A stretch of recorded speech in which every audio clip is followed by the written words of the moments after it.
आपण मानंकु आजी इतिहासर गोटे रोचकपूर्ण टॉपिक विषय रे आलोचना करिबा जे ओडिशा 1568 मसीहारे काहींकि बंगलार अफगान मानक निकटरे पराजित हैला ए विषय रे आलोचना करिबा। ऐतिहासिक माने यार दुईटी कारण देइथांती।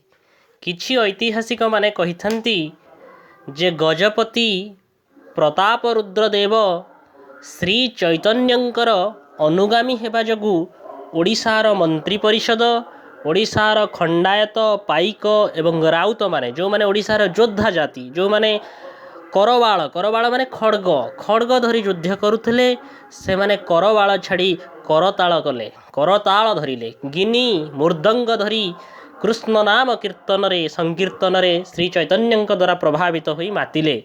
तेणु ओडिशार सामाजिक एवं राजनैतिक परिस्थिति रे परिवर्तन आसिला। ओडिशार जो योद्धा माने युद्ध छाड़ी अहिंसा एवं कीर्तन संकीर्तन नाम ध्यान जप आदि रे मातिबा जोगु ओडिशा दुर्बल होई पड़िला।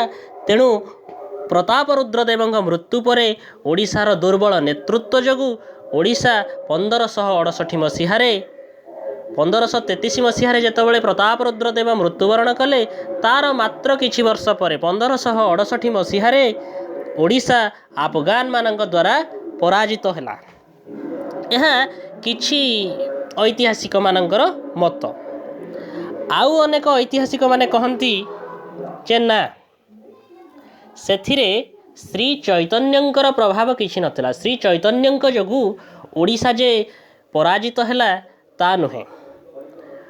एहार कारण हेउची ओडिशा पराजित हेबार कारण हेउची गजपति प्रताप रुद्रदेव ओडिशा भली गोटे राज्य जो राज्य चारिपटे मुसलमान शासक माने शासन करुथिले एवं सेमाने बारंबार ओडिशा विजय पाई चेष्टा करुथिले। ठीक सही परि भाबरे दाक्षिणात्य रे कृष्णदेव रायଙ୍କର आविर्भाव से भी चाहूथिले ओडिशा आक्रमण करी जितिबा पाई। बारंबार दाक्षिणात्यरू कृष्णदेव रायଙ୍କର आक्रमण बंगलार अफगान मानकर आक्रमण जोगु ओडिशा बारंबार अहरह युद्ध में माति रहिबा जोगु ओडिशार राजस्व क्षति होउथिला। तेणु ओडिशा धीरे धीरे दुर्बल होई पड़ला।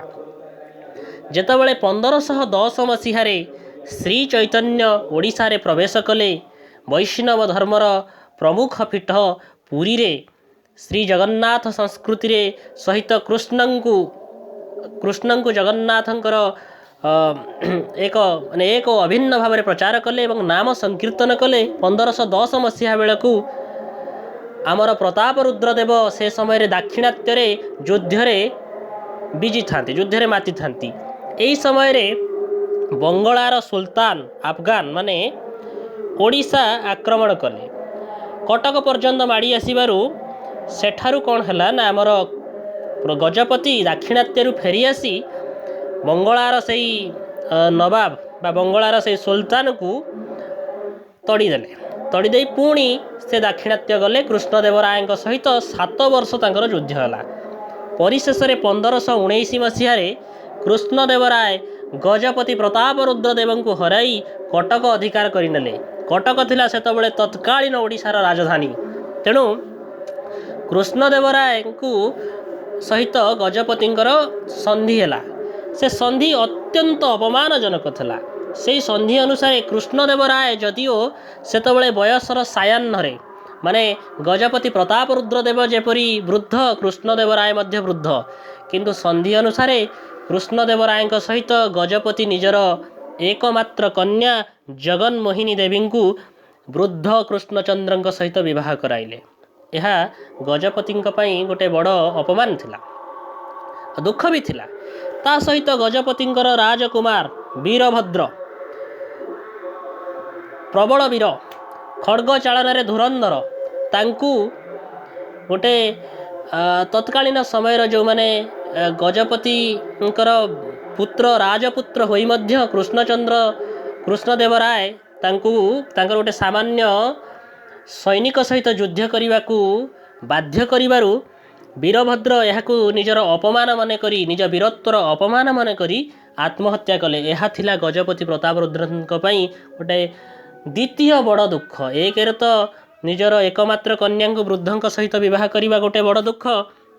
द्वितीय दुख रहिला जे राजकुमार आत्महत्या। अन्य पक्षरे तांकर राणी माने बंदी हेले कृष्णदेवराय सहित तत्सहित राजधानी कटक है भूलुंठित। ता छड़ा तांकर राज्यर दाक्षिणात्य गजपति राज्यर दाक्षिणांचल नहीं गले किए कृष्णदेवराय। यही सबू अपमान जगू यही सबू दुख रे भांगी पड़िथिबा गजपति श्री चैतन्यंकर निश्चिंत रूपे साहाय्य लोड़िले धार्मिक आध्यात्मिक मार्ग से आगे जावाई। तेणु श्री चैतन्य को ओडिशार पतन पाई ओडिशार पराजय पाई श्री चैतन्य को दायी करने अनुचित बोली आउ दले ऐतिहासिक माने मत दियंती। ठीक सेहीपरि भाव आमे जदि देखिबा कृष्णदेवराय 1519 मसीह आमर गजपति पराजित हैला परे मध्य से युद्ध छाड़ी देई नाहंती।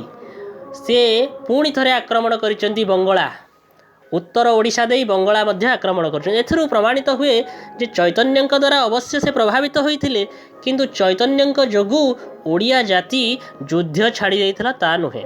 केवल करताल धरी मातिथिला खोल कीर्तन रे ता नुहे सेतबेले भी ओडिया माने युद्ध करुथिले। तेणु चैतन्य को ओडिशार पतन पाई दायी करने अनुचित बोली आउ दले ऐतिहासिक माने मत दियंती। आमर से माने कहती जे चैतन्य दायी नुहंती ओडिशार पराजय पाई दायी होउचंती प्रताप रुद्रदेव कृष्णदेवरायंकर शक्ति को प्रथमत कलना करि पारले नाही।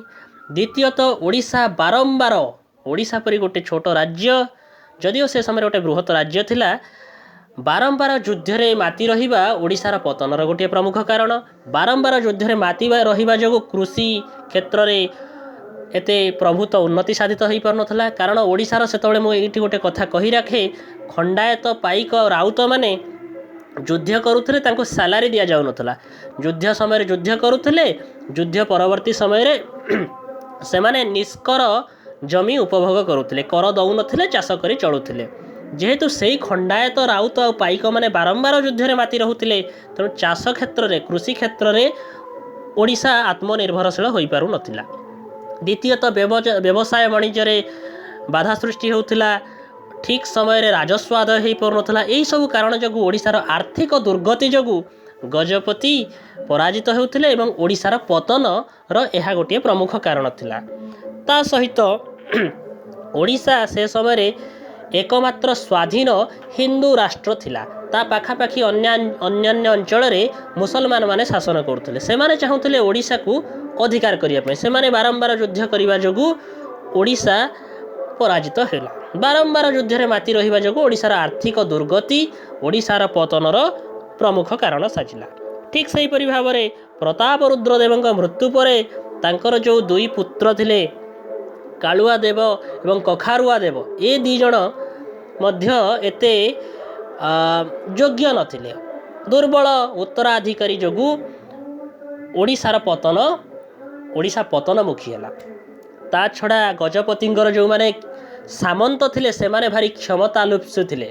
क्षमता पाई से माने किछि भी करबा को प्रस्तुत थिले। तेणु सेमानकर क्षमता लोभ मध्य ओडिशा पराजयर अन्य एक प्रमुख कारण।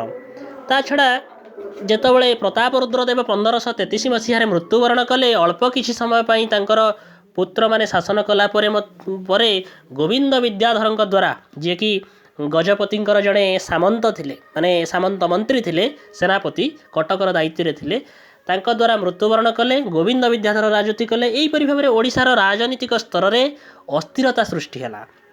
परिशेष रे जेतबेले मुकुंद देव हेले ओडिशार राजा से अकबरଙ୍କ सहित संधि कले। अकबर सेतबेले चाहुथिले बंगलार अफगान मानकु परास्त करी बंगला को निज कर्तृत्व को नवा पाई। सेथिपई अफगान माने ओडिशार साहाय्य मागुथिले। ओडिशा तेणु अकबरଙ୍କ सहित कौन करथिले मित्रता स्थापन करथिले मुकुंद देव।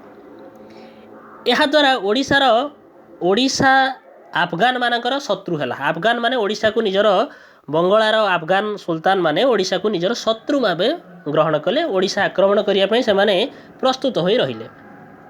1567-68 ମସିହା ବେଳକୁ ଯେତେବେଳେ ଆକବର ସେପଟେ ଚେଷ୍ଟା ଚଲେଇଛନ୍ତି ରାଣା ପ୍ରତାପଙ୍କର ଚିତ୍ତୋରକୁ ଅଧିକାର କରିବା ପାଇଁ ଯୁଦ୍ଧ ପ୍ରସ୍ତୁତି କରିଛନ୍ତି, ଯୁଦ୍ଧରେ ନିମଗ୍ନ ଅଛନ୍ତି, ସେହି ସମୟରେ ଏହି ସୁଯୋଗ ଦେଖି ବଙ୍ଗଳାର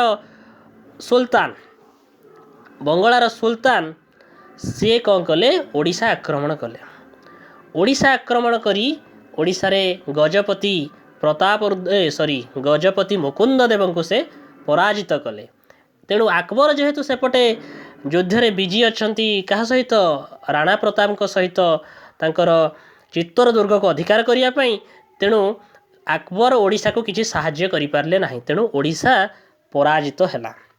ତେଣୁ ଓଡ଼ିଶା 1568 ମସିହାରେ ଓଡ଼ିଶାର ଶେଷ ହିନ୍ଦୁ ରାଜା ମୁକୁନ୍ଦ ଦେବ ପରାଜିତ ହେଲେ ଏବଂ ଓଡ଼ିଶା ହେଲା ଆଫଗାନମାନଙ୍କର ରାଜ୍ୟ। ଓଡ଼ିଶାକୁ ଆଫଗାନମାନେ ଅଧିକାର କରିନେଲେ।